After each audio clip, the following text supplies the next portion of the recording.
Mchezo ulikuwa mzuri. Simba tumepoteza mchezo huu, lakini tulikuwa kwenye kiwango bora sana. Iko michezo ambayo Simba Queens tunashinda, lakini unaona papatu zinakuwa nyingi. Yani unashinda kwa uzoefu na makosa mengi ya mpinzani. Mechi ya leo pamoja na kwamba tumepoteza, lakini tumeshuhudia ubora wa hali ya juu sana kwa wachezaji wa Simba Queens. Na kama tungekuwa tuko clinical enough, hasa kwenye safu yetu ya ushambuliaji, tungeweza kuimaliza ama kuijua hii mechi kipindi cha kwanza tu. Kipindi cha kwanza tulikuwa bora sana, tumetengeneza nafasi nyingi sana, tumefanya kila kitu katika mchezo huu, lakini watu wetu wa mbele wakakosa nafasi nyingi ambazo zimetengenezwa. Yote kwa yote ikapelekea mchezo kuisha kwa Simba kufungwa bao 1-0. Sisi kupoteza bao 1-0 kileo ni pigo kubwa, kwa sababu linayumbisha malengo yetu ya kupigania ubingwa msimu huu. Kwa kupoteza huku, maana yake ni kwamba tunakwenda kumpa faida zaidi mpinzani wetu ambaye ni JKT Tanzania kwenye kuania mbio za ubingwa. Lakini sisi Simba Queens hatujakata tamaa, bado tunao nafasi ya kuipigania Simba Queens kwenye mechi ambazo zimesalia.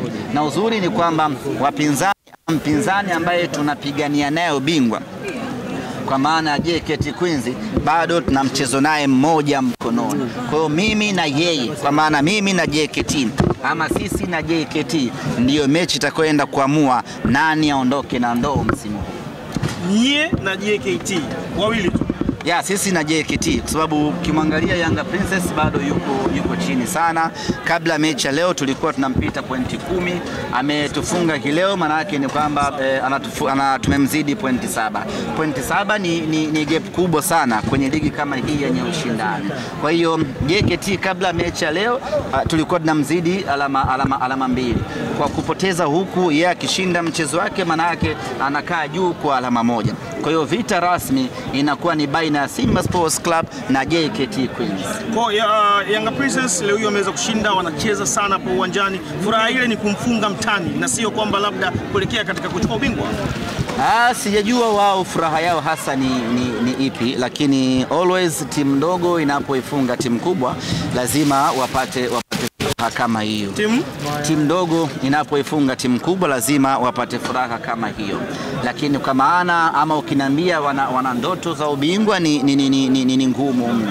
Kwa hiyo walichokifanya wao, wametimiza malengo yao. Malengo yao ni kumfunga Simba, kwa hiyo wana kila sababu ya kusherehekea, na hiyo ni hulka ya timu ndogo. Anapofanikiwa kuifunga timu kubwa lazima aselebuke.